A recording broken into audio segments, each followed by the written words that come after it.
المدينة زلفانة باش نشوفوا الكنز اللي عندهم اللي يرجعك شاب حتى وكان عمرك 100 سنة. مدينة زلفانة معروفة بحاجة واللي هي المياه المعدنية ولا الحمامات. الغبار هنايا بعد تبرد. تقول انا راني وليت شباب من جديد. هذا اللي ورايا هو اقدم حمام هنا في المدينه، دخل عليه شحال في رايكم؟ تحميمه 20 ميل واحد 20 ميل للشخص واحد برك. حنا اللي كان عندنا الغاشي بزاف بالساعه، واللي ما كانش الغاشي تحمم حتى ندو ما يدهش. في الماضي 1946 لما كنا تحت الاستعمار الفرنسي كانوا هنا ينقبوا على البترول فلقاو الماء، بعدا كيحلوه لقاو بلي ما مليح للجسم، وبعدها عاودوا تهيئه تاعو ورشوا حمام بالتاويل. اول حمام هنا في مدينه زلفانه. واش الخوان صح الدوش لاباس؟ من وين؟ مسيله الله يبارك. من وين؟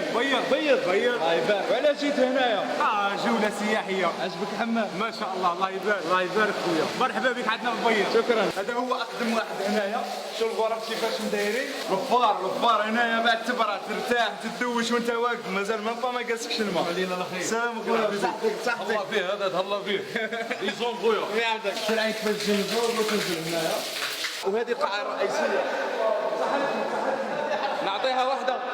راهي قاعدتني كيفاش مانيش قادر ندخل معاهم. التحميمة هنايا ما كانش كيفاش. ديجا راني قاعد دوكا هكا راني نعرق، شغل راني ندير في الصونة بلا صونة. كاينين جوج في الصحراء ولكن المياه نتاعهم سخونة وتنفع للنظر وتنفع كل الأمراض. تدي حتى الخيمة نتاعك واقعد فيها 15 يوم. السمانة الأولى تفريك العضلات نتاعك كلها تفريك، السمانة الجاية تبدا تلتئم يا ودي تخرج كيما خلقتك أمك. جديد. تقول انا راني وليت شباب من جديد. لا لا لا لا لا. اليوم لازم الواحد يريحنا باش يرتاح.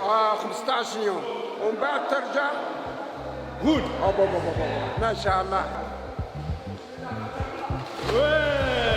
الحسغون. كاين مجمع الناس تحب حاجه نظيفه ومرتبه.